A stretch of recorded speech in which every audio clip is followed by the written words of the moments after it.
கடந்த திங்கட்கிழமை காணாமல் போனதாக புகார் அளிக்கப்பட்ட 11 வயது சிறுமியின் அழுகிய சடலம் கண்டெடுக்கப்பட்டதைத் தொடர்ந்து கொலை விசாரணைக்கு உதவுவதற்காக 2 பேரை காவல்துறை கைது செய்துள்ளது. சப்பங்காரில் உள்ள கம்போங் நம்பாக் என்ற இடத்தில் பாதி கட்டி முடிக்கப்பட்ட ஒரு வீட்டிற்கு அருகில் உள்ள புதரில் நேற்று இரவு பொதுமக்களில் ஒருவர் பாதிக்கப்பட்டவரின் சடலத்தை கண்டெடுத்ததாக கொத்தகினபாலு தற்காலிக போலீஸ் தலைவர் சயித் லாட் சயித் அப்துல் ரஹ்மான் தெரிவித்தார்.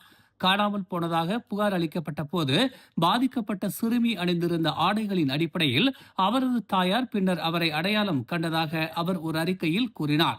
பாதிக்கப்பட்டவர் தலையில் ஏற்பட்ட பலத்த அடியால் இறந்ததாக தடயவியல் நிபுணர்கள் நம்புவதாகவும் அவர் கூறினார்.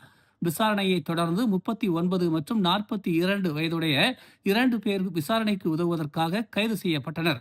இருவரும் நாளை நீதிமன்ற காவலில் வைக்கப்படுவார்கள் என்று அப்துல் ரஹ்மான் கூறினார். காவல்துறை இந்த வழக்கை கொலை வழக்காக விசாரித்து வருகிறது. கொலைக்கான நோக்கம் இன்னும் விசாரணையில் உள்ளது. பர்னாமாவின் தகவலின்படி பாதிக்கப்பட்டவர் 11 வயதான நூர் ஜில்யா அப்துல்லா என்று தெரிவிக்கப்பட்டுள்ளது.